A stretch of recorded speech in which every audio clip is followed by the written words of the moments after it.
Avery, whose show is this?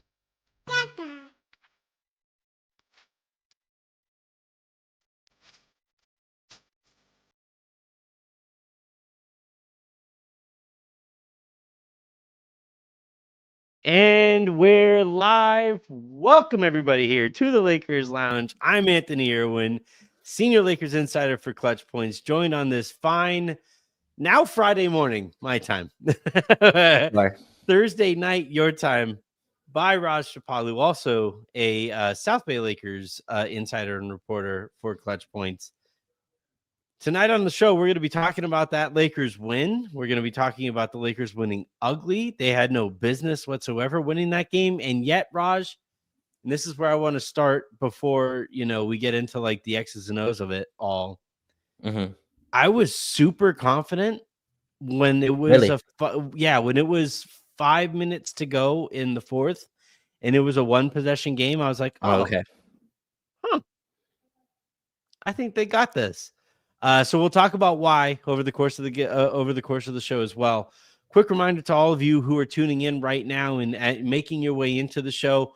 One, thank you for popping in. Two, hit that subscribe button, hit that like button, hit that share button. The share button is actually kind of important too. And then if those of you who were not able to stay up all the way through that game and for a post game show afterward, and you're listening to this in the morning via podcast form, please hit that subscribe button, the like button, the 5-star review button, and again, the share button. The share button tends to help quite a bit.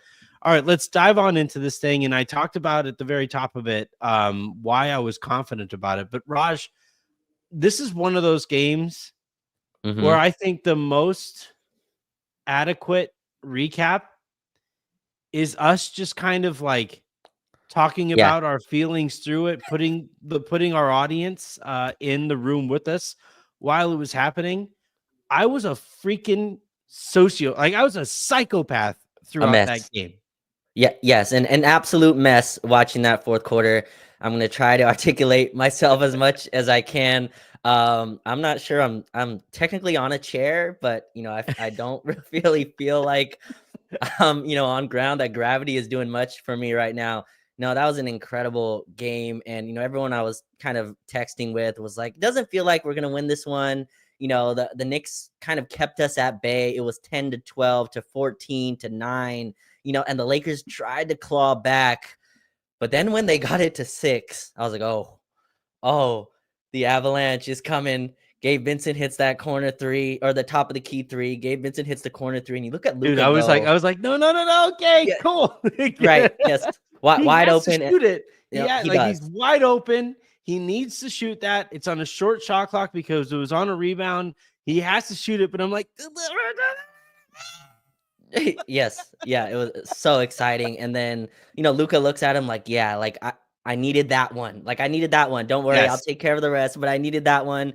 The cross-court pass to LeBron, who was just waiting in the corner for 3, and it swishes in. I think we went 7 for 12 or something at some point from 3 in the fourth quarter. Just an incredible ball game that was littered with terrible fouls throughout it. But that fourth quarter was beautiful. That's exactly what the NBA should be marketing, like that. Just back and forth basketball between Brunson and Luka and LeBron, just creating looks for each other. That's the one where, everyone's like, yeah, well, they played some teams, they played some good teams, but can they do it against, the Knicks, who are getting Karl-Anthony Towns back and 39 second half points, even with Brunson's barrage, Brunson's brilliance, whatever B words you want to attach to it, 39 second half points. Like, do you want to, is that one of the B words we can use there?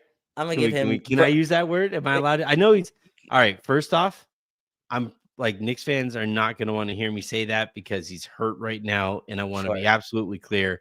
I really hope that dude's okay. Jen was actually, here's how good the Lakers are, Raj. It is damn near, well, it was while the Lakers were playing that game, damn near 12 o'clock. The kids wake up in about 5.5 hours or so. Okay. My bad. Jen was like in and out of sleep, like waking up because she was like, no, I got to watch the end of this. Like, that's how good the Lakers are. The fact that like Jen was like fighting, scratching, clawing, like keeping her eyes open, like this game is too good to miss it. but she did see Brunson's ankle injury, and she's like, "That's a high ankle sprain. That's a Yeah, bad one." fell on So I fell on hope he's Austin. okay. I do too. Obviously, Brunson, one of the toughest MFers in the league. Another Yeah, psycho in his own right. I'm gonna use another B word. I'm gonna give Brunson's benefit of the doubt here in terms of the foul baiting and stuff because it was working. The refs were handing it to him, and he put his hand out and continued to take the stuff that they were giving him. But no, this is just a brilliant fourth quarter, a brilliant overtime in terms of two teams that are really trying to fight for positioning in their conference, stay at the seating that they're at, and yeah, this is a game where you look at and go, this is a test, right? Boston coming in Saturday. It's very easy to look ahead to them as well. Boston, by the way, sat everybody tonight to make sure they are yeah, good to go for Saturday. But yeah, this is a game where you could easily overlook, and the Knicks are super talented, right? And I think they're fully healthy, Anthony, if I have that correctly. I think they had yeah. all their guys Mitch tonight. Robinson was ready, and Yes, Mitchell Robertson, yeah, who played a part. Karl Anthony Towns was back. He struggled with shooting, but I think the Lakers had a lot to do with it. Austin Reeves could not throw AP into the ocean, but hit that huge fourth quarter three in overtime.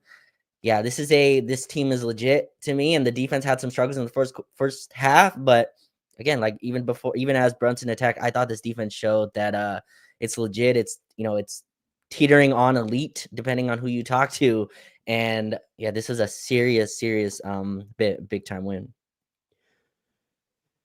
the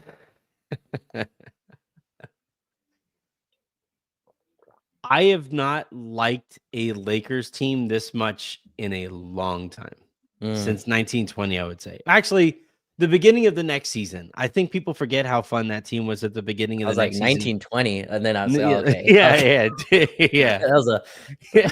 I'm long time actually ago, really, really old. No right? praise though. Look at that. Yeah, But no, but like the 2019, 2020 team, that's gonna go down as one of my favorite Lakers teams of all time. They very won a likable team. championship, obviously, which really helped, and they played a brand of basketball that I really loved. The following year was it was really fun while Marcus Hall was still healthy, and like I really think that beginning of the season has been lost to time because of how the rest of that season played out, and especially the way Sure, that it ended. This team, though, Raj, like if they continue at this kind of ascent, right? If they continue on this trajectory, this is one of my favorite teams to watch of all time. Like they get after it defensively. They're learning to execute offensively. I know a lot of people were really kind of frustrated with JJ Redick in this one. But I actually thought this was one of his better games. Like the fact that he got Luka and LeBron down the stretches of these games to get back to like executing set basketball, and it's really easy when you have Luka and LeBron to just be like, win this game for us, guys. But I actually thought the Lakers like ran some organized offense, and that got them back into the game, to give them that opportunity that you were talking about to get within 6 points with 5 minutes to go or so.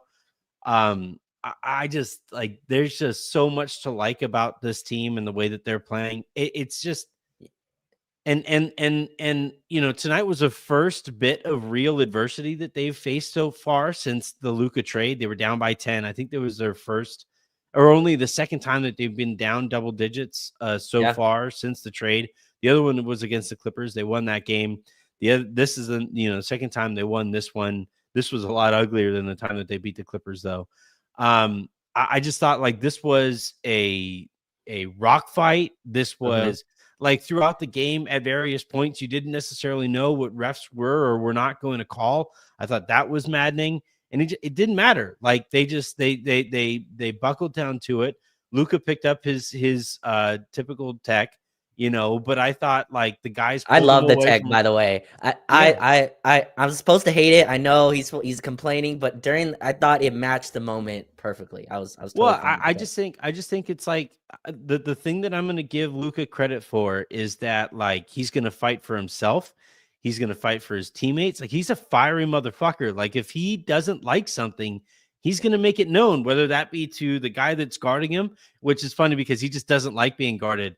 But then but if it's like the referee, if it's a referee on like watch Luka on plays where his teammates get fouled. It's not just when he gets fouled. If he as feels animated. especially in this game where like I think Jalen Brunson was just shot 2 more free throws actually while you and I have been talking. And so like he's watching Jalen get every call under the moon. Right. And he's looking at some of the fouls that like Dalton had a couple drives that they just missed calls on. Austin had one where he was challenging Josh Hart at the rim that went uncalled. And you watch Luka in those plays, and he's like, "What? Huh?" And I just I like the fact that the Lakers have a guy like this is. And I know that like because it's a direct swap, right? You swap out Anthony Davis, you insert Luka, and I think a lot of people are gonna like take what I say as at times shot indirectly, if so, but like shots at times at Anthony Davis. But the Lakers desperately needed somebody who gave a bleep night in, night out. And that was, that was really lacking, from the you were relying on a 40-year-old LeBron James to set the tone night in, night out. Now it's Luka, and he's setting the tone on offense where he's fiery as hell down there. He's actually defending. Like, I actually think he's been solid. He's like, been solid. I don't know if I can't use the G word yet. Like that's, I think he's fine at least, right? He's fine. He's solid. I think all those words are on the same tier. Just really quickly, Anthony, on your fiery part, I'd rather have a guy I have to tone down, right? Like I'd rather have that. I'd rather have a guy that cares too much and I have to kind of reel them in than the opposite, where it's kind of like, hey, this is this game matters. This is the fourth quarter. Yeah. Can we kind of pick it up here? But Luka's on from jump, and that's my favorite part about him. It doesn't matter if it's a bad team, if it's a good. This guy just and I texted this to Sabrina when we were talking about the game. He smiles way more than I thought. Like he just it's a psychotic smile sometimes. Like, oh, you thought you got me there? Oh, watch this next play. And Towns, I think, had a possession where he stopped him. Then Anthony, the next 2 shots in overtime, fade away, mid-range jumper, swish. Yep. Next one, 3-pointer, step back in your face, and just screams at Karl-Anthony Towns. You see Towns just go like, all right, whatever. Yeah, man. I was kidding. Or but that's the thing though, is that I love this fan base specifically was waiting for that kind of superstar, right? Where that was Kobe, now Kobe didn't necessarily scream in every single player's face that he got. Sure. But you knew he was maniacal. He wanted to win every time he stepped. He wanted to win. I couldn't even imagine playing Monopoly against Kobe, at the dining room table. Whether it's trouble or sorry, shoots and ladders, Yahtzee, Uno, Kobe's going to try to kill you in all of those games. And I feel like Luka is wired the same way. And I think this fan base, specifically, really missed that in our fan experience. It's just so much fun to get back to that a little bit. And I actually think this is part of what has led to some of the pep in the step that we have seen from LeBron too, where LeBron can kind of, all right, I'm 40, this is my 10,000th game. I'm going for my 50,000th point. I don't know if I'm going to be able to get everybody going against the Atlanta Hawks on a Wednesday. Sure. Luka's I got you, bud. Yeah. Throw it on my plate. Throw it on my plate. There's room. There's room. Yeah. Get another plate if you have to. I don't know if you want to use the plate analogy because of Nico, but yeah, it's you know what? Use the plate analogy. We're going to a buffet. He's got his own table, and the Lakers are throwing every single thing on his table. And he's like, I got you. And we're still gonna win. It's such a fun team. I want to talk though about the notion of winning when they shouldn't, because they for damn sure shouldn't have won this game. I didn't think not at all. No business. It had no business being a 9-point game at halftime. It had no business being an 8-point game going into the fourth quarter. None of those should have been true. Yeah, they should not have won this game. I want to go over some reasons why this was a game that they shouldn't have won. For one thing, I did the Knicks film school pod earlier today. They asked me to go on there and preview this one, and I thought the key was keeping the Knicks out of transition and getting out and into transition. and whichever team got out and had more transition possessions would go out and win this game. And the Knicks were just running like crazy on the Lakers. Misses, turnovers didn't matter. The Knicks were just getting out and going. But the Knicks were never able to throw that like knockout punch. But let me just give you some numbers here. So, one, Rui didn't play. Austin went 2 of 13. Dorian Finney-Smith went 1 of 5, 0 of 3 from 3-point range. LeBron was 2 of 8 from 3-point range. And well, as part of Austin's 2 of 13, he was 1 of 7 from 3-point range. Luka was 4 of 12 from 3-point range. Like, mathematically, that is not a game that you typically win. The Lakers shot 33% from 3-point range. Now, it does help that the Knicks calmed down over the course of the game, and the Lakers really kind of took that away from them. The Knicks shot 23% from the game. I think that's kind of the difference in what allowed the Lakers back into it. But the Lakers, Luka had 5 turnovers. LeBron cut down on his turnovers tonight, although he spent less time on the ball than usual. It was just like it's not the kind of game that like you look at the game script and you're saying like, wait, how? And I think what we've been talking about over the last couple of shows, whether it's you and me a couple nights ago, and then Jovan and I talked about this yesterday, and it's the notion of floor raising that Luka and LeBron do, where it's just, I don't think the Lakers. It used to be the Lakers would like the floor would fall out from under the Lakers, and you didn't really know where rock bottom would be. And now it's like, yeah, you take a couple steps back or whatever. You have some ugly stretches, but at the end of the day, your floor is still at a winnable place. And I think that's the lesson to take from this game. Their floor has raised immensely. I think the defense is part of this as well. I think they gave up 57, 58 in the first half. And I mentioned earlier, 39 points in that second half. And then again, the fourth quarter started, and you're going to have LeBron James or Luka Doncic running your offense every single play. And that's a luxury that almost no other team has. Obviously, Austin Reeves will be a part of this once he gets his legs back. Felt like his just timing was off on his attacks of switches, and just could not get by his guy and did not get any of his like little floating runners to go. But I expect that to come back in due time. But yeah, Luka just raises the offensive floor, man. And tonight I thought the Knicks, like I give the Knicks credit. They threw the kitchen sink at him. OG Anunoby, one of the best wing defenders in the league, honestly, makes like 40 million, 45, $50 million a year, whatever it is, to do exactly what he did tonight. And Luka's like, you have Karl-Anthony Towns on the floor?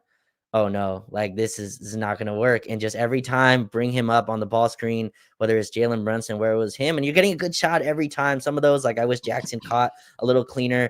Dorian Finney-Smith was kind of passing up some open threes, but you look at the box score, he's a plus 16 somehow, shooting 1 for 5. He's just a plus minus god. It feels like the Lakers can get blown out and Dorian will somehow have a positive plus minus, but Luka another like plus 13 or double digit plus minus.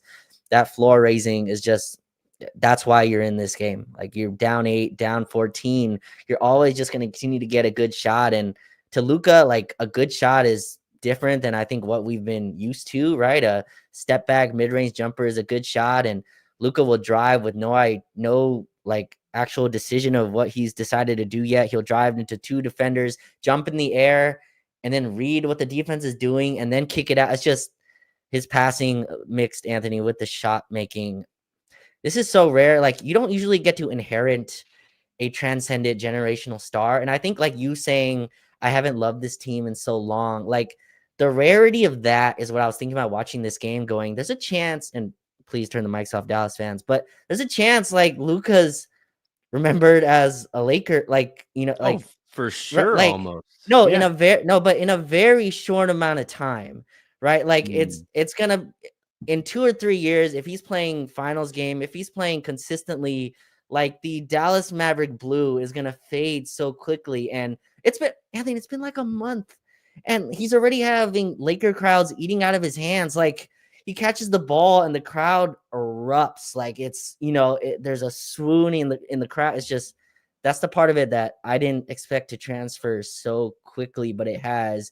he feels like our own, and he's been here a month. Like, even LeBron, like, I'm not saying he wasn't accepted, but it took a little bit. Like, but You know what Luka's I think part of it was is the how broken he looked at his introductory press conference, right? Where he's sitting there and like he kind of slumps naturally, right? But he's like sitting there during his intro presser. The Lakers don't do all the bells and whistles for him. That like it's a very minimalistic approach to introducing Luka as and he's just kind of like sitting there and he's kind of like hunched over and they're asking about like, did you think you were gonna get traded? And he's like, no, I was surprised. I just bought a house, and right.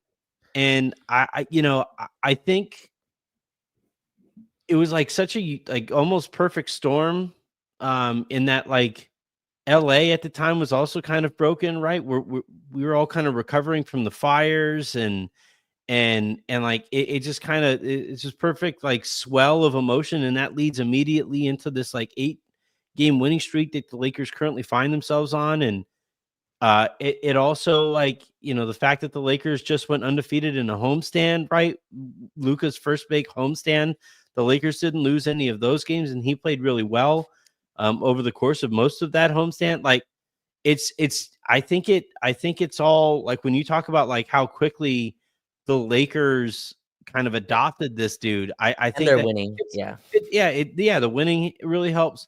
It's also a very global city, right? Like I've been thinking about this, Raj, and I probably shouldn't give this take publicly, but whatever, I'm here. But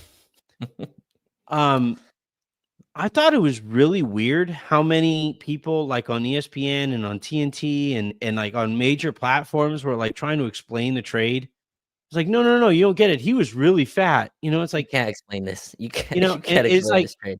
and I do kind of find myself wondering how much of that has to do with the fact that the guy isn't from America, and like, because we saw this a little bit with the Dodgers when Shohei signed with the Dodgers, and it's like, yeah, but really, is he really worth $700 million? Like, come on, is he really worth that? And like, I remember even when he was an Angel, like Stephen A. Smith was like, this guy can't be the face of baseball. He can't even speak English, right? And like there's such like this inherent xenophobia to like the way that we talk about sports. And LA though is a very transient city. People come from all over the world to pursue their dreams in LA. It's this city where like, and like on a variety of levels. Some people's dreams is just to exist in the United States. Other people's dreams are to like be on the big screens, right? And you have any amount of dreams in between. And um I watched like how quickly the Lakers really kind of adopted this dude. And I think it has a lot to do with the fact that like all this guy ever wanted to do was pursue his dream in the NBA. He wanted to be a lifelong Dallas Maverick. Well, you know what? That wasn't in the cards for him. Now he wants to be seen as a lifelong Laker. And Lakers fans was like, fuck yeah, let's do this together. And I think it's a really cool story. Yeah, and if you even in this, so I don't know the xenophobia part. It may play a part in this. I also think it's Anthony. Maybe this is part of it. Just doesn't look like the dominant star, right? If you look around, and Jokic, Jokic doesn't either. He doesn't really feel this part, and Jokic had to win to kind of earn that reputation. But look at the other like super athletic guys, and then you go look at Luka Doncic, and it's like, and even the first few games where people are like, oh man, what did Nico know? Like, this guy doesn't look right. Yeah. He's out of shape. How many beers We is just he? saw, by the way, tonight again, another example of like what a guy looks like coming off of a calf strain. Austin didn't look like a shell of himself. Right. And so And he's like in incredible Luka shape. had a much worse calf strain. And so like that first week or so, the way that Luka looked and you look at the way that Austin looked tonight, your calves, your feet, that whole like that's the foundation to everything you're trying to do like athletically.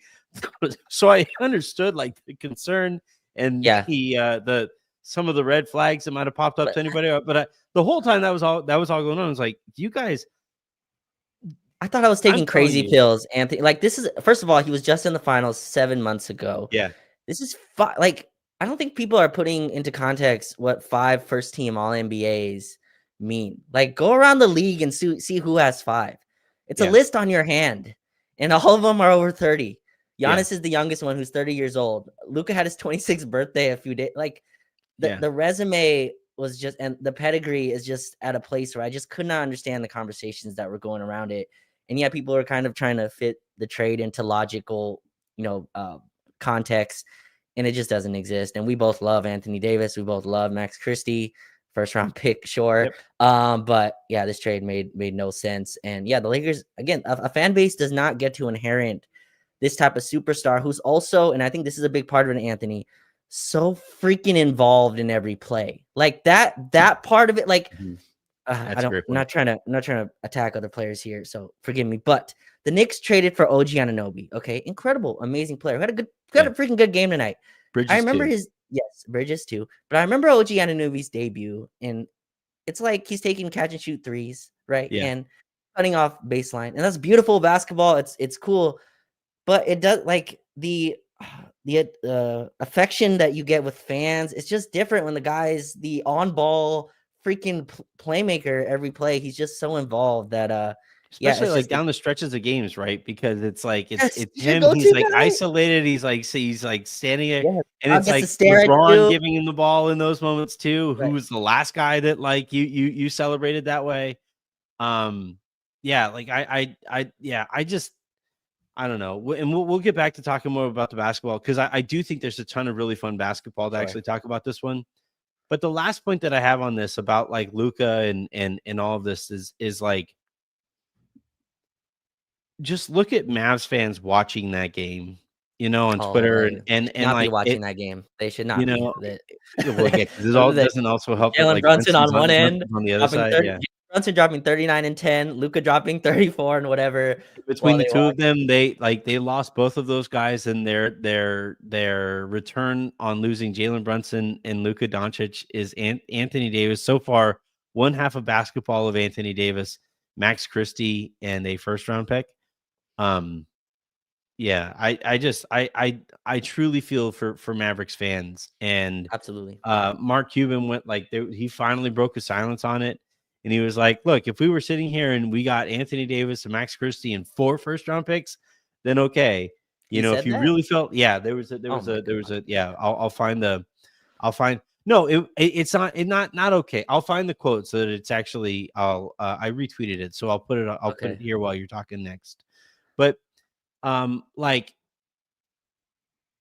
this is the part of being a Laker fan that I really hope that we get to enjoy. I forget which lowdown it was when Bob Uecker died, the voice of Milwaukee Brewers baseball. You no chance whatsoever you know who this person is. Okay. Okay. But Bob Uecker called Brewers games for like 3 or 4 decades and Mm. was an absolutely beloved presence in the sport as a whole, and especially in Milwaukee, where he was calling those games. And he never got to call the Milwaukee Brewers winning a World Series. 40 years, Raj, that he went and he was watching a whole bunch of baseball. Did watch a couple of MVPs and did watch a couple of bursts into the playoffs and stuff like that. But overall, like that dude, his entire career, his entire life came and went, and he never got to celebrate the heights that we as Laker fans have been able to enjoy to the tune of 17 times over the entirety of the existence with the Lakers. Over my lifetime, right? We're talking about how many championships. I was born in 86. We're talking about 8 championships, more than that maybe. And like and the fact that like Mavericks fans thought they had the ticket to another couple of championships potentially here with Luka, and now we get to now watch him as Lakers fans and watch him grow and mature and all this stuff as a Laker. Like this is the kind of thing that like it's really kind of brought it all into perspective for me. And I really do hope that there are times when we sit back, smell the roses, and just be like, Jesus, man, it is Yeah. so cool watching this dude play. When you consider what the outlook was for the Lakers before like a month and some change ago, where it was like, Jeannie basically admitted publicly the other day, like, yeah, we're probably going to run it out. And we're going to run out the clock, and then we'll see which star comes and all that stuff. Like to go from that as the outlook from, this year moving forward to first Luka and LeBron and whatever they're able to achieve together. Schmidtke here making a good point. LeBron's career is probably extended as well. But then on top of it, after the Luka LeBron era, somebody is going to sign up and like come sprinting to be the second best player here with Luka in LA and try to win championships, plural, as a Laker. Like, this is the kind of thing that I do truly hope Lakers fans understand how like blessed we are, because almost nobody, I'm a Vikings fan. We're like in free agency, and I'm seeing all of these fun free agent names that are like coming in and like becoming available and stuff. And I'm like, it sure would be nice if we got like a third best wide receiver this year.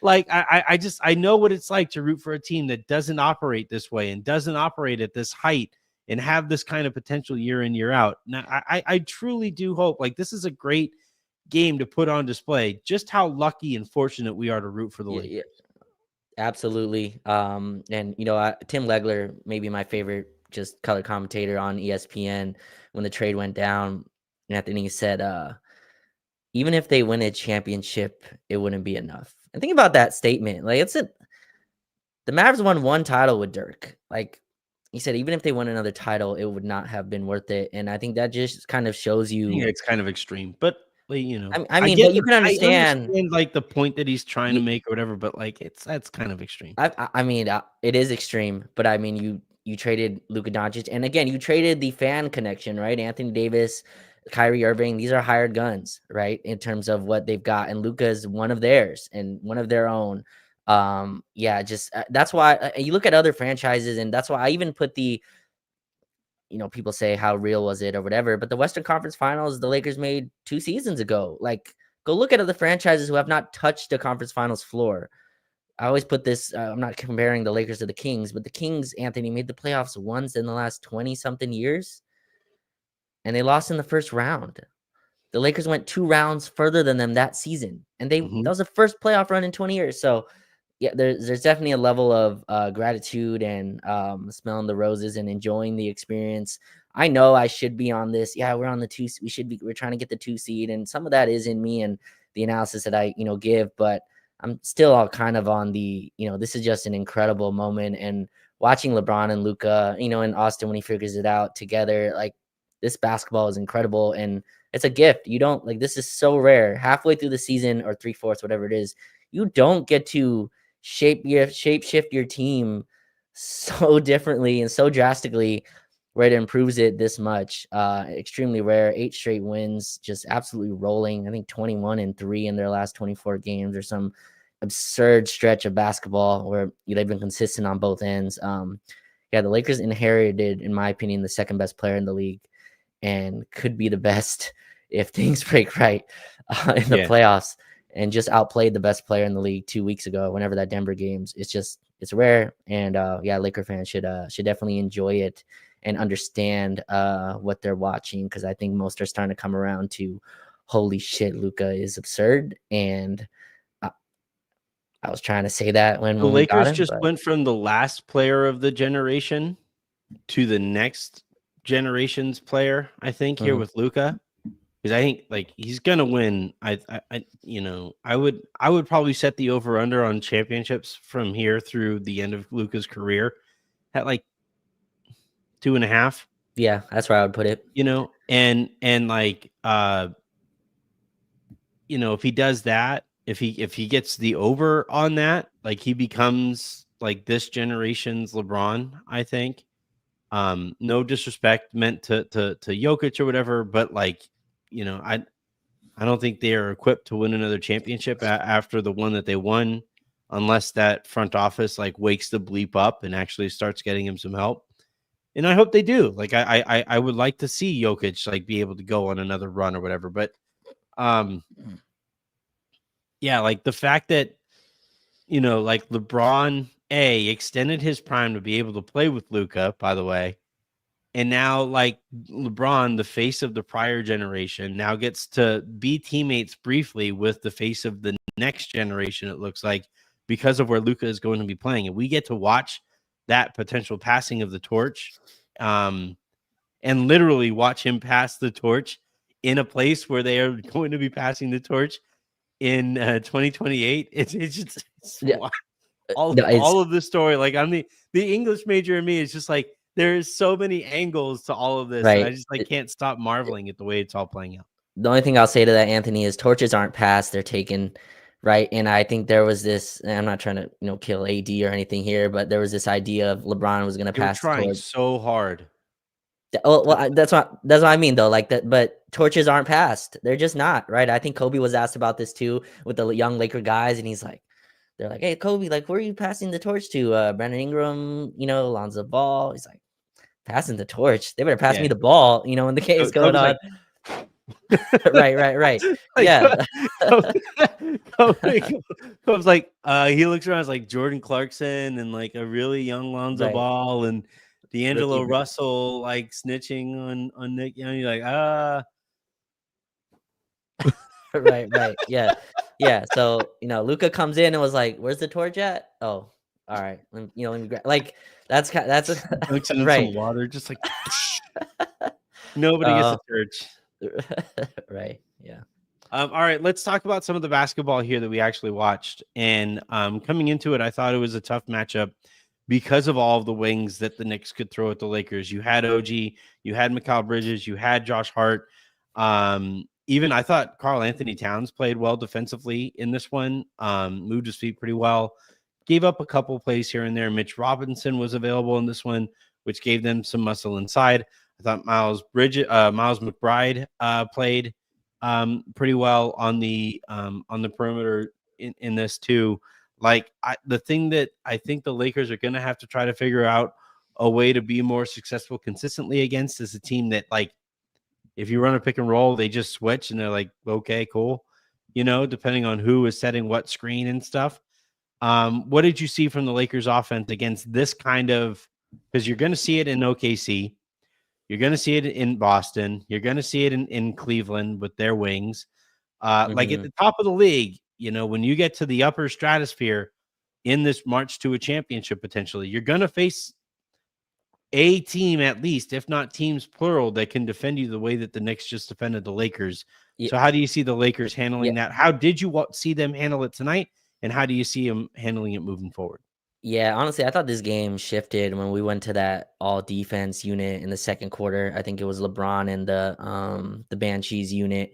And I thought that was the unit where our offense really died. And I think the Knicks went on 17-2 run and really kept the Lakers at bay from there. But yeah, again, I think Luka just brings a lot of issues, and teams are gonna throw much different coverages at him. And Knicks are another team, Anthony, that really tried to run conventional defense early. And they're like, all right, let's just have Mitchell Robinson back. Let's have Towns back. And Luka fried it. Lakers went up, I think 13-4 or whatever, or they went up, they had a nice lead early. And then they started having the big kind of at the level of the screen and then almost kind of blitzing him. And I think that's the place where the Lakers can get really complacent. Like, it's very easy if you see a wide open three to kind of take it, right? It's even if it's 20 seconds or even if it's 16 seconds on the shot clock, it's very easy to settle, right? It's like, all right, I got this open look. Let me take this. But I think that's where the Lakers can kind of attack the rim a little bit more. And I thought that's what you saw in the second half.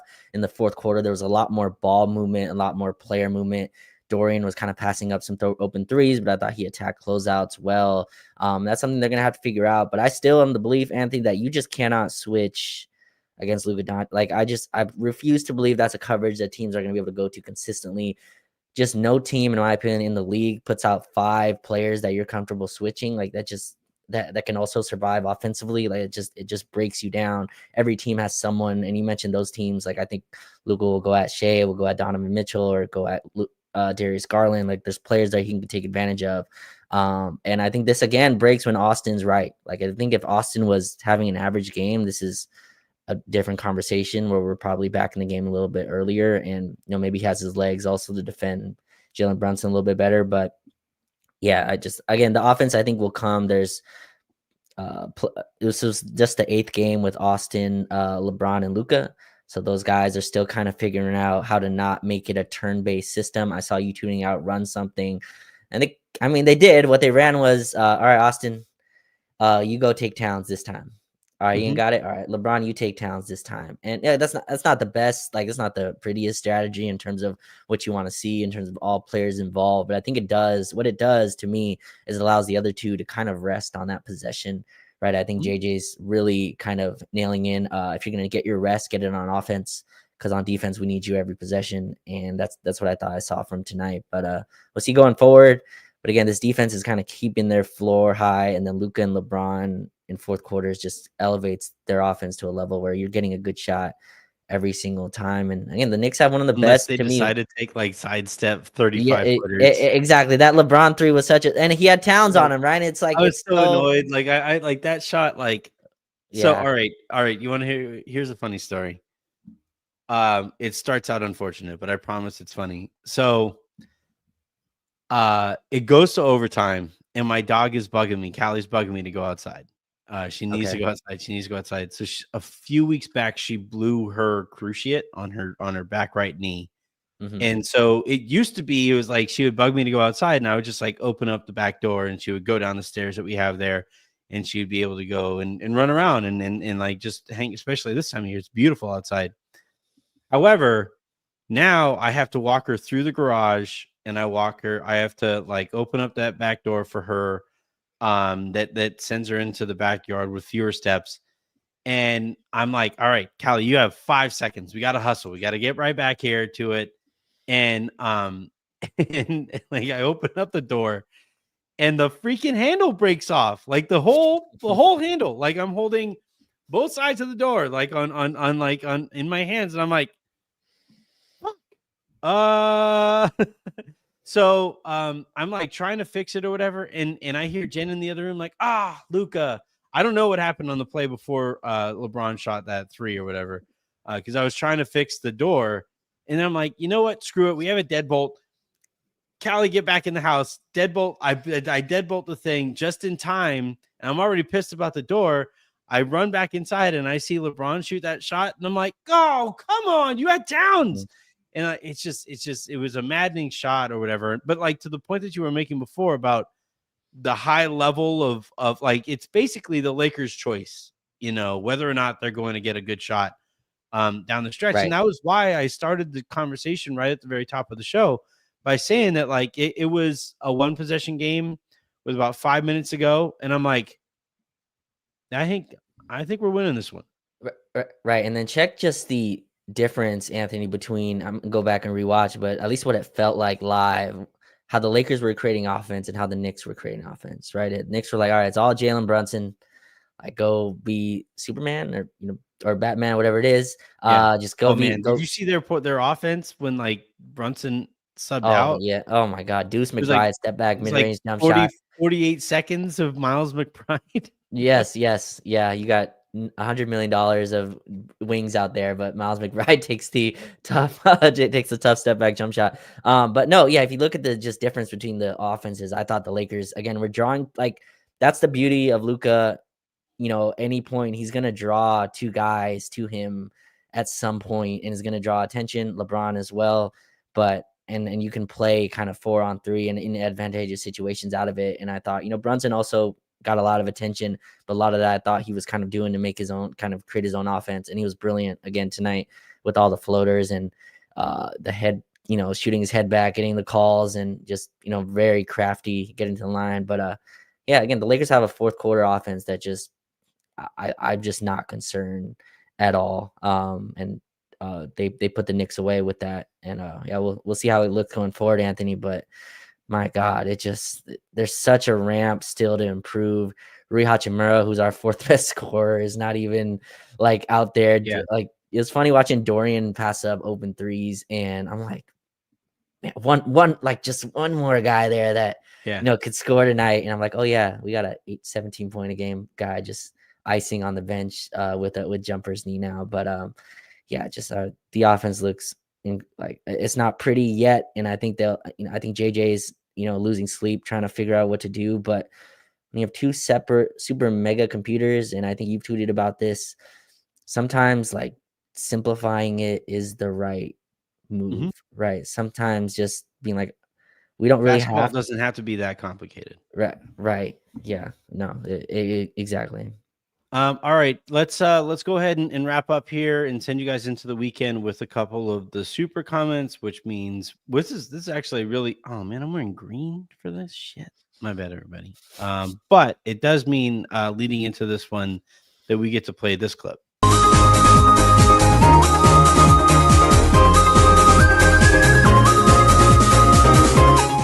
My bad. My bad. My bad. My bad. Why isn't that a Jokic thing? Like, why did that play today? You know what's funny? It's actually named. It's listed as Jokic on my in my library. But like, here's my thing. It drives me up a wall.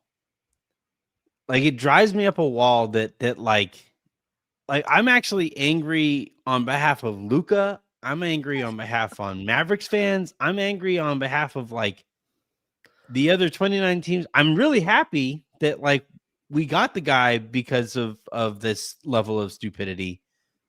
But it drives me up a wall that Nico Harrison's such a freaking dweeb that he saw Jokic or Doncic, Doncic, Luka drinking a beer and was like, we need to get this guy up out of here. Like the reason I don't like explaining bits or whatever, but the reason I keep on playing that is because like I just want to highlight how stupid Nico Harrison is for that play, for that decision and for executing it. And that nobody along the line was like, are you sure, man? Like, are you sure we should do this? And if we're going to do this, should we actually like, I don't know, go out and get a better trade than this? Like, it like offends me. I remember when, so this is like a funny, like dumb thing that like NBA stars measure themselves for is like, what would I go for? Like NBA stars, superstars are like they're just that kind of competitive in all walks of life. But one of the conversations that will come up every so often is like, all right, I wonder what I would go for. I wonder what I would, and like I bet Luka is probably pretty pissed. It's like, that's all you could get for me? That's all I went for? And now it helps the Lakers because they now have the assets in the offseason to be able to go out and improve this team. So I'm not angry about it. I'm not angry from like a from a Lakers perspective. I'm just looking at this like, you freaking idiot. You complete an absolute idiot, and you need to be mocked at every turn, everywhere Nico goes. Like, you know how like when you go to a restaurant and you put your name in, and it's like, I'm Anthony Irwin, party of four. You know, like if Nico goes like, Nico Harrison, party of four. I hope that like when they call it out, it's like Nico Harrison, the idiot who traded Luka Doncic. Your table is ready. Nico Harrison, party of dumbass. Congratulations, your table. Like, I hope Nico can't sleep well for the rest of his life for doing this. Like, that's how dumb this trade was.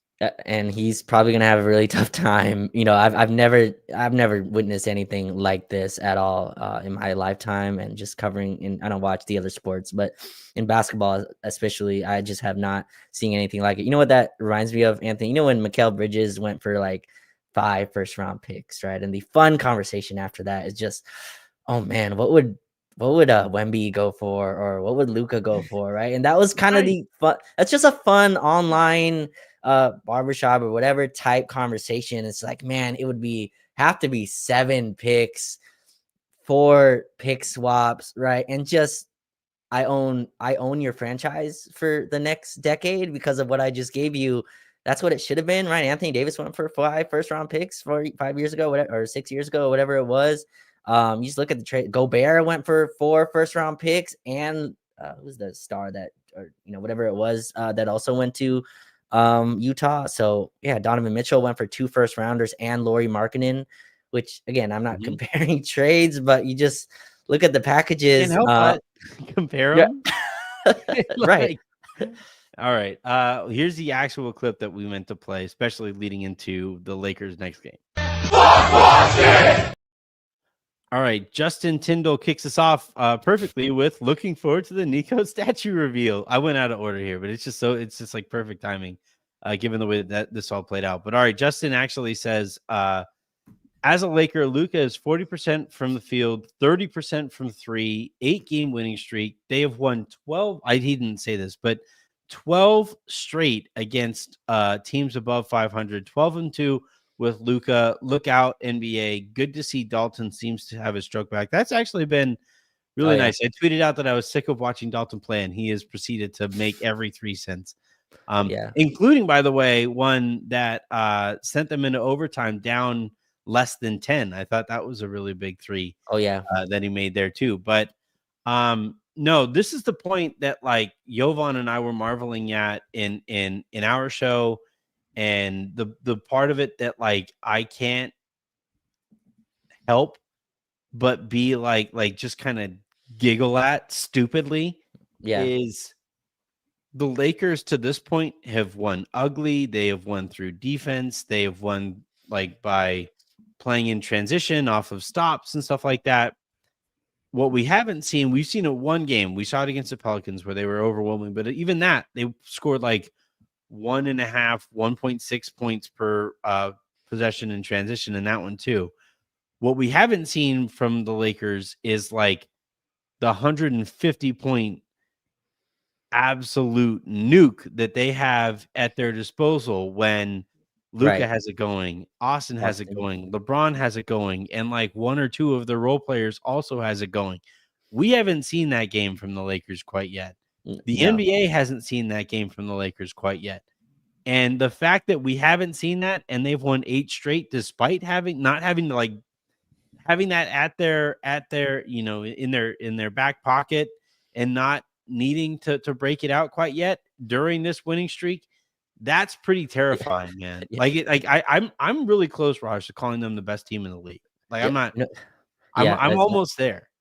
Yeah, they win Boston, and there's gonna be some reckless conversations that go on, for sure. The closest we got to it was Denver. I think where the big like 3 played well, but you're right. I mean, and really, it doesn't take much.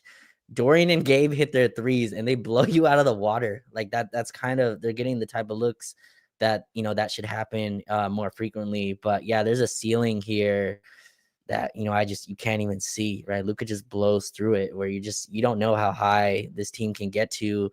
I'm so excited for the game on Saturday. I think that's another test, right, of a great basketball team that's going to come in and really give their effort, and it's going to be a playoff type game. Luka's first Boston Lakers, Lakers Celtics part of his first entry into the into the rivalry. And he's already kind of it's crazy because he inherited it. He's already lost to Boston in the final, so there's a hatred that he's already have for them.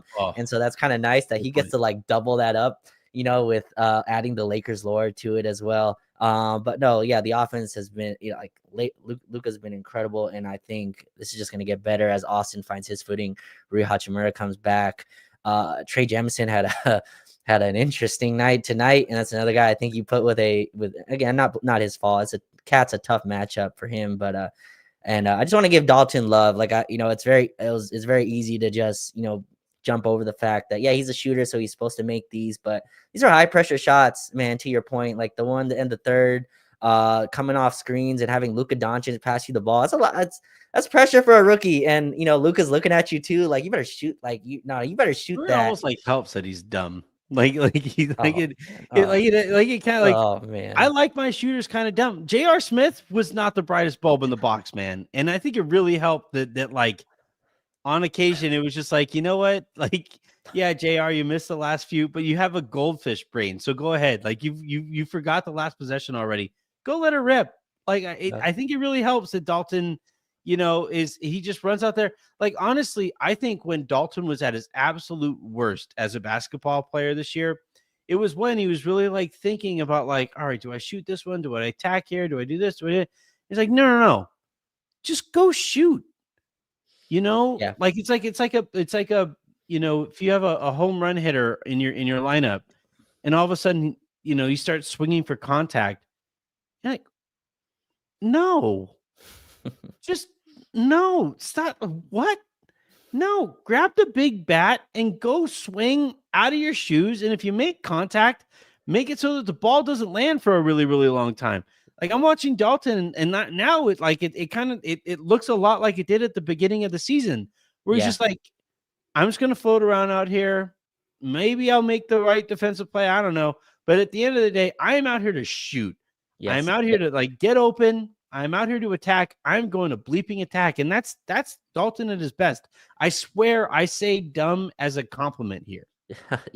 Sure. There's some role identification that's been gone on that's been going on, and it's very clear that JJ, because some of these aren't open. Like Dalton just catches it, guy's still in his face, and he's firing away. And I like that mentality. I said this about Gabe as well when he was going through his cold stretch. I'd rather have him shooting, being aggressive. There's a mindset that comes with being aggressive, and I think also leads to you playing better, right? There's, when you're playing timid and passive, it to me bleeds into the rest of your game. And there's a confidence that's coming back with Dalton. You see it when he's attacking the rim. He had a drive in the middle of the floor where he got fouled, and the Knicks strangely reviewed it. Just one of the worst reviews I've seen. I thought it was that was very clear that he was fouled. But in any case, Dalton was ready to go to the rim, and I want that part back as well. That'll come back a little more slowly, but yeah, I just wanted to give Dalton some props for like being traded. It's not easy, especially when you're a rookie, and there's a lot of times, and I remember when Lamar Odom got traded, and he was never a Laker. He played like with the Lakers, I think once or twice more, but he could not handle that truth of that they derailed the rest of his career. Right. Yeah. I went to Dallas. He was never right ever again. Exactly. Yeah. And so it's not easy being moved, especially as a rookie, your first time team gives up on you, but Dalton's bounced back, and he's a really nice like gamble where it's like, it's either on or off. And the best part about it, it's like a light switch where, like there's no wondering, oh, is it on? Like, it's just, oh, Dalton has it, we can play him. If not, then you don't. But yeah, I just wanted to give him his flowers. Yeah, absolutely. 21 minutes tonight, 4 of 8 from the field, 3 of 7 from 3-point range. Grabbed 4 boards too. Like, I like the fact that he's actually like, that's another thing is, again, like just keep the game really simple for him. And it's like hide him as best you can. And then when the shot goes up, just go and jump. You're a great athlete. Put yourself in a position where you can go up and tip it. Or like one thing about good shooters is because of how much time they spend shooting, they know exactly which way the ball is going to bounce off of the rim and stuff like that.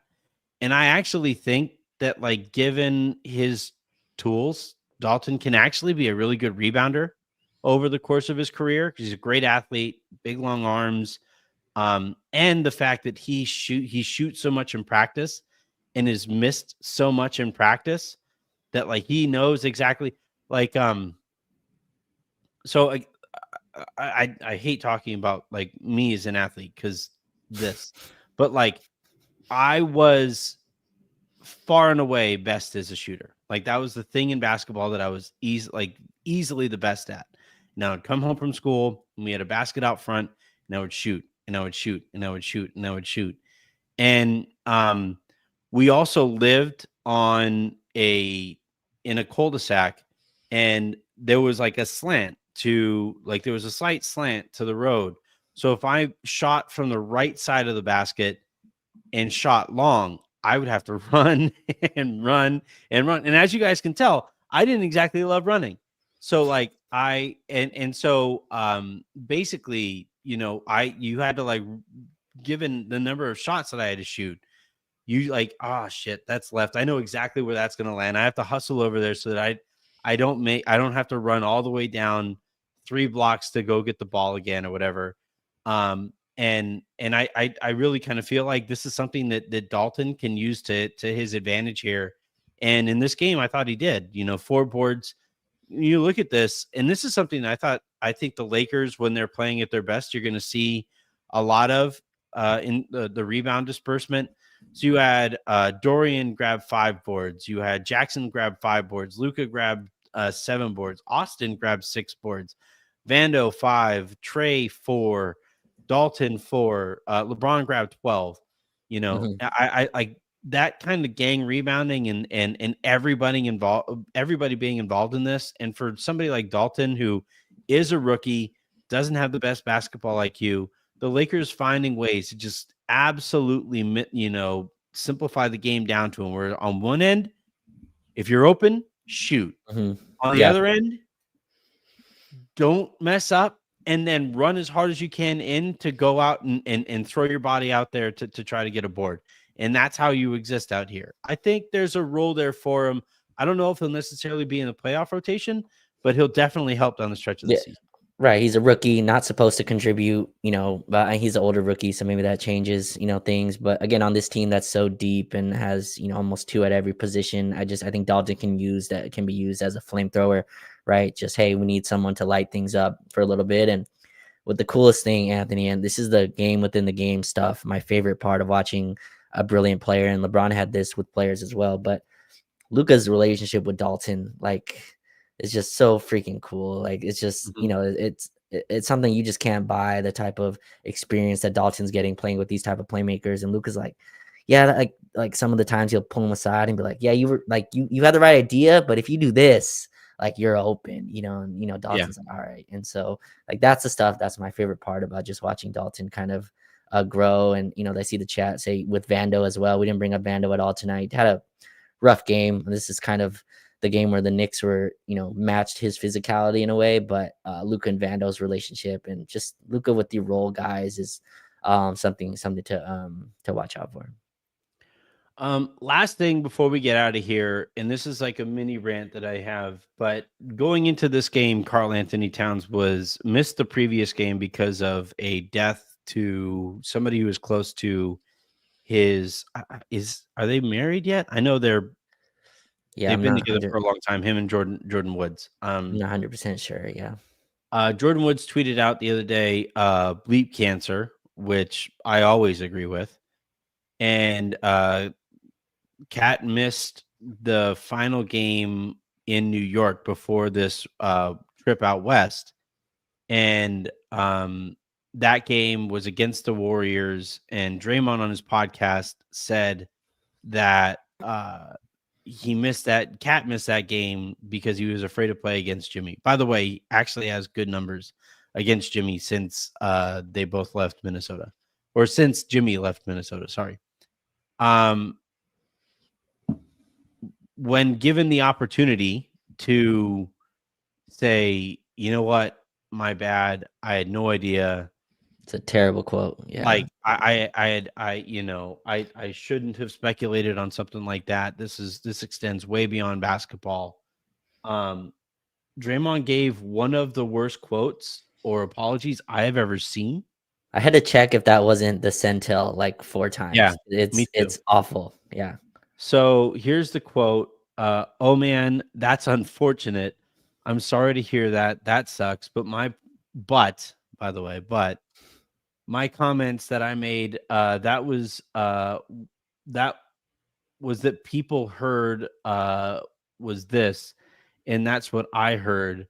So I do send my well wishes to him and his family. None of us, it's inevitable. We all experience death in one way or another, and we'll all experience it the same one day. So it's unfortunate. You never wish that on anybody, but the Draymond Green show with Baron Davis must go on. So I definitely wish them well and wish their family well. And I mean it. Yeah. If you have to say, I mean it, normally that kind of gives away. I mean, if the rest of it didn't give it away, we all go through that, and it's never easy for anyone, but the Draymond Green with Baron Davis will go on, end quote. Here's my thing. Impossible as it is to say this, but like, set aside Cat's situation here, right? Which obviously brutal. Like, fuck cancer forever. We all have family and friends and people that we love who are battling this thing or have lost battles with it. Setting the Cat aspect of this aside, let's just say, Raj, that Bill Simmons, Colin Cowherd, Stephen A. Smith, us, like in a more traditional platform, somebody would say, "Oh yeah, I heard Draymond Green didn't play in this game because he was afraid of so and so." And it turns out that Draymond Green suffered like a huge personal loss in the way that Cat and his family did. You know, the kind of rant he would go on his podcast about like old media and how Sure. important new media is and all this nonsense, by the way. It's all bullshit. It's all media. New media, Sure. old media, you know, doesn't matter. It's all media. It's all content. It's all entertainment. But there are guidelines that we abide. And one such guideline is we don't speculate on shit like this. And if we do speculate and we're as wrong as Draymond was, we sit here and we eat it. We sit here and we take it. I sit here and I say, you know what, man? Wow, I was way off. Just the other day on something way less serious, Sam Amick wrote for The Athletic an entire article saying how wrong he was for doubting Luka and LeBron's ability to play basketball together. That level of accountability, and this is, by the way, the same fucking sociopath who kicks people in the nuts all the time and says it's part of his natural emotion. So, like Draymond, here's my thing. And you know what? I'll go solo here just so that, you know, just here we go. That's the button. Here's my thing, Draymond. You're not new media. You're not even good at media. You just say shit. And people are hoping, and like TNT, Turner, ESPN, all of these platforms, the Volume, who you currently work for, everybody is hoping that you are way better at this than you actually are, but you're not actually any good at this. You just say all kinds of nonsense and you sound like you're all kind of edgy and stuff like that. But the thing that makes all of those other people that like TNT specifically is hoping that you replace, or ESPN hopes that you replace Chuck. Chuck is at least self-aware of the fact that he can be an idiot sometimes, but you are completely and utterly incapable of saying that. This is the exact kind of situation where you should be able to be like, you know what, man? Shit. I feel terrible. No buts, no this, no that. I don't care what kind of relationship you have with Cat, because you clearly have some kind of a beef with him. All of that shit aside, if I ever hear you talk about like, oh, new media this and old media that and all that nonsense, no, fuck out of here. You're just as, if anything, Draymond, like this makes you worse than old media because you know exactly what it feels like to be bullied the way that Shaq bullied Dwight Howard and the way that, you know, Charles Barkley bullied the city of San Antonio. You know exactly how it feels like for a person with a giant platform to be able to say something really, really wrong and then not face any accountability for it. You know what that feels like. And yet you go out and you do it anyway. You go out and you do it to a peer. You go out and you do it to somebody who is like on your level. Now, you know what? Cat's better than you. Like, it just doesn't. That's the part of this that, like, I think NBA players should be done with you for, right? And we've seen, by the way, Raj, we've seen Patrick Beverley be kind of like forced off stage left to where he is just a podcaster now. He was still a decent basketball player and wasn't like, nobody was interested in signing him. And a lot of it has to do with the fact that he started saying a bunch of stuff. He crossed lines with his podcast on stuff that NBA players don't want you crossing lines on. Yeah, right. And I think we're heading there with Draymond. Yeah, I'm glad you and Draymond had your one-on-one there. Good, yeah. No. I'm with you. You know, Draymond's still incredible, like what they're doing with the Warriors and what he's doing on defense. But yeah, that was a terrible quote. And like the whole point of, I think we've lost, because I think anytime, Anthony, you throw money into a situation, it just changes the product, right? Like views and engagement and ratings. And as much as I or others would battle with the, you know, what's the right way to do things, but like that drives the views and drives the engagement. And if you go back and watch Draymond when he started, it was incredible, right? It was pretty much all basketball. It was breaking down the game at a level that, you know, was much higher. Obviously, when he stood next to and talked next to other analysts, when he would do TNT, the spot TNT post, it would be like, oh man, Draymond's the next whatever, right? Draymond has his career after basketball set, like, because that's the way he was talking. But then, like, a lot of the player pods now, and I was a huge consumer of those for a long time, but they've kind of staled to become exactly what all the What other they show, hate. yeah, or just evolve into what you get from the other media or podcasts, right? And I'm not getting anything extra. Like, I'm not getting a player's perspective on how does it feel to guard Karl Anthony Towns, right? Like, that's the type of stuff I Yeah. go to player pods for, is what's the on-court feeling when you're switched on to Luka Doncic? What is that like? But instead, their topics are the exact same topics I'm getting on First Take, or I'm getting on any of these other shows. So, and I think that's part of this as well. And, you know, Draymond saying that Baron Davis and Draymond Green show has to go on. Where was it going? Like, there was Nobody thought it was going anywhere. right, exactly. And so this defensive nature, and I think that's what kind of the media vulture has kind of done on this. And, you know, it's a very protective space where a lot of people really fight for every piece of real estate they have in it. And Draymond Green has definitely earned and got a bunch in terms of his podcast. But yeah, it was a terrible quote, terrible way to, you know, I guess back it or backtrack in whatever way he did. But yeah, you hope for better. And Draymond's a really smart dude, and he's a guy that has done wrong things and apologized very many times, just consistently. So I'm sure another apology for this is coming. But yeah, just an awful way to go about that. And Towns, you said put aside this stuff. I mean, he's had, look, Towns' history just in the Yeah. last, since COVID, is very documented in terms of what he's gone through.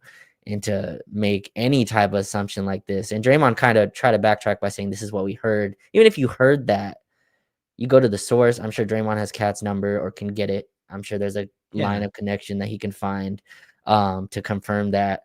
And to not do that is nasty work, and it, to me, just destroys the whole point of a player pod, which is literally to get the player's correct point of view, and you cross the line into media. And, you know, Chris Broussard is another guy that ran with this you know, this morning. But Yeah. yeah, Well, that for guy's a Draymond. moron. But like the Knicks play the Warriors.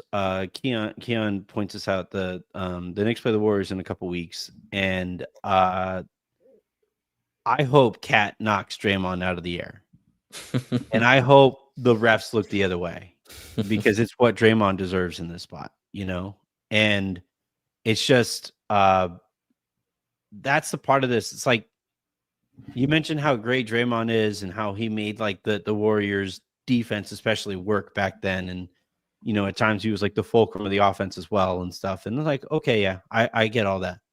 He's also responsible for them losing the finals in the finals the year that they won 73 games. Because he got suspended because he couldn't stop punching people in the dick. He's also responsible for ending that you know, rushing or getting KD out of there, because he just couldn't shut up about like his thoughts on culture and that locker room. He also punched Jordan Poole and uh, sent the organization into a tailspin after winning a championship that they're only now coming out of. You know, as great a presence as he has been at times, and as key a player as he has been at times for the Warriors, he's also been like one of the greatest losers, I would say, in sports history, for what he did to an organization that had every advantage because of how far ahead they were on everybody else, because of the math that comes with playing with Steph Curry and Klay Thompson. He messed all that up. He's the whole reason that they ever tripped up at times when they did. And it's like he walks around like Pac, as the kids say. And it's like, you know, at some point, man, come to grips with the fact that like you only have your career. You owe your entire career to Steph. The podcast you have right now that you say this nonsense on, you owe that to Steph too. You should be giving Steph a cut of your podcast earnings. You should be giving stat, like every time you go to bed at night, you should be leaning over your bed. You should pray to God and you should pray to Steph, because that's the only reason anybody knows who you are. You wouldn't matter at all if you played for any other organization than the one that you were lucky enough to play for and the one that you at times tied down. And now you're running around and you're seen as like this heir apparent to Chuck. Again, the thing that makes Chuck as endearing and the kind of lovable figure that he has been is the fact that, like, all right, he goes into the game saying all of this stuff about the Lakers and how they've had a couple of nice weeks and all that stuff. And at some point, if the Lakers win a championship, Ernie is going to pull Chuck aside on that show and be like, hey, man, remember when you said this Luka LeBron thing isn't going to work? And Chuck is going to be able to say, like, you know what, man, I'm an idiot, you know? Sure. And like like Chuck's ability to laugh at himself sometimes is the thing that makes him special. And Draymond is just completely incapable of it. And like, yeah, he'll probably sign the Stephen A. Smith contract and eventually he'll get the position but he'll never be as loved in media and by viewers as Chuck was or is, because he's just mean. He's not actually very funny. He stopped being interesting when it came to basketball. Now he's just a bit of a bully. And like at some point, and I hope it's Cat. I hope it's Cat the next time they play. I hope he takes a cheap shot. And I hope somebody knocks Draymond Green down a little bit just to be like, yeah, you're not shit, man. You're not, you know, and we'll see when that happens or if that happens. Yeah. But anyway. Well, I was going to say, well, the sad part is, to me, and again, you went through the whole thing of what has happened. Draymond is a brilliant basketball mind, and it would be awesome to have that part of his conversation make it to what he's bringing into the basketball world in terms of the podcasting space. He's not interested in that anymore, Raj. Well, and again, I think it's because of what the pay is for, you know, what the other side is just way more. So that's the part that's sad and disappointing to me with him, and just without even including all the other stuff that he's involved in terms of the, you know, suspensions and crazy hits and strange attacks on players during games, and the continued apologies that are followed up by more flagrant fouls and all kinds of stuff that goes with it. But yeah, that part for me, as someone who's also in this media space now and person who's looking for that type of interesting content, right? There's a few player pods out there. There's the Paul George one, Draymond Green.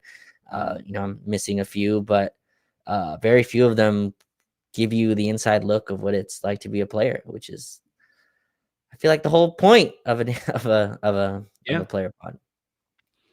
All right, that is going to do it here for this episode of the Lakers Lounge podcast and this week's episodes here of the Lakers Lounge podcast. We will be back. All right, so like I said the other day, I have people coming over Saturday for the Lakers-Celtics game.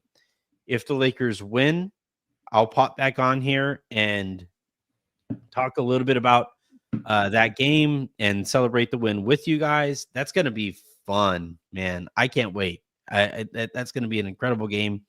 So hopefully I'm able to pop back on here and enjoy that with you guys.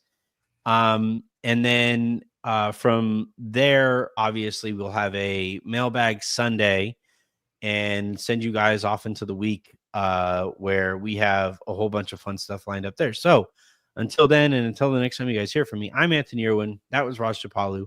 This has been the Lakers Lounge. Have a great rest of your night, or early morning in my case. Make somebody else's, and I'll talk to you guys in a little bit. I have to record the lowdown.